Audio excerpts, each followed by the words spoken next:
contextualizando um pouco sobre a temática em questão, a gente sabe que os desastres, eles fazem parte da história da humanidade.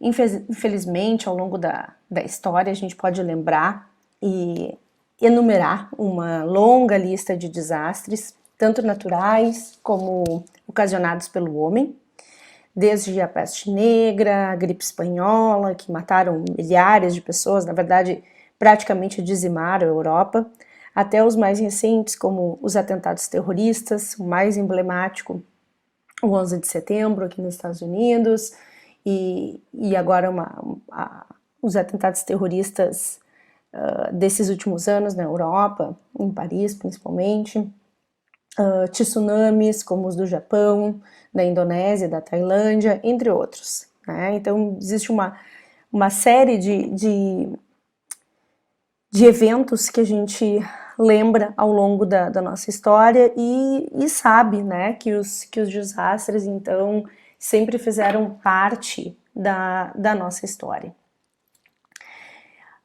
A gente fala sobre a questão sempre da previsibilidade. Apesar de ocorrer essas situações, se tem hoje muitos recursos que auxiliam na previsibilidade da ocorrência. Mas, acima de tudo, essa previsibilidade, ela auxilia na questão da prevenção de danos, na minimização dos danos causados por estes eventos. No entanto, a frequência com que os mesmos vêm ocorrendo e até mesmo os danos que estes ocasionam vem nos deixando, né, principalmente a questão do número de mortes que um desastre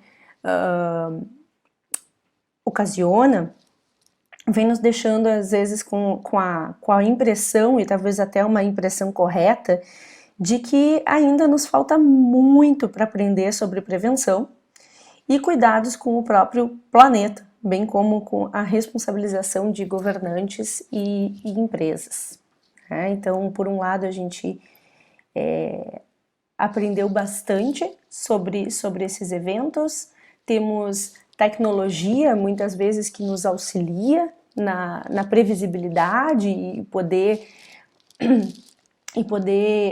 diminuir assim os danos, já que muitas vezes o próprio evento natural, o evento vindo da natureza, a gente não tem como evitar, né? Mas a gente tem como minimizar as consequências.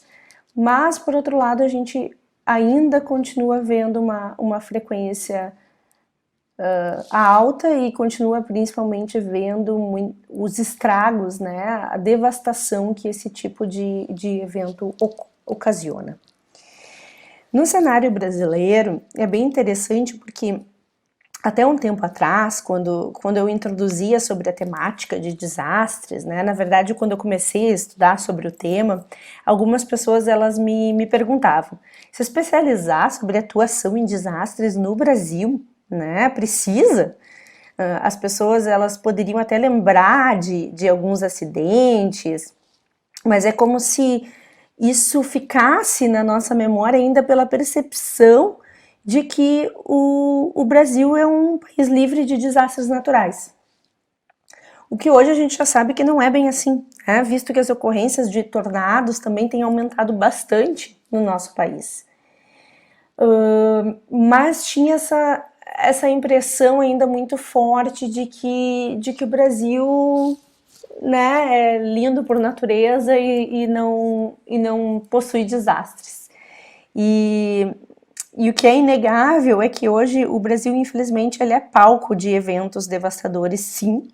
Só esse ano a gente presenciou uma série de consequências das chuvas em cidades desordenadas como o Rio de Janeiro, né? O que não é uma novidade, não a questão de inundações por chuvas e os estragos que essas ocasionam na população, nas cidades, as mortes que elas trazem, não é uma novidade, mas a gente viu novamente a capacidade que um evento como esse, que uma situação como essa não manejada da forma correta, todo o estrago que ela pode trazer. E não tem como não citar, né, também a falta de planos de contingência e a irresponsabilidade de empresas, como foi o caso de Brumadinho. Na verdade, esse rompimento de barragem pela segunda vez na história do nosso país. Então, o cenário brasileiro, ele não é promissor, né? E se vê sim a necessidade de nos prepararmos cada vez mais para essas ocorrências, porque sabemos também que ainda estamos muito atrás em termos de desenvolvimento de planos de prevenção e de planos de contingência. Ainda temos um caminho muito longo pela frente, então sabemos que infelizmente esses não serão os últimos eventos, ou na verdade que não será a última vez que vamos colher as consequências de não estarmos preparados para esse tipo de situação.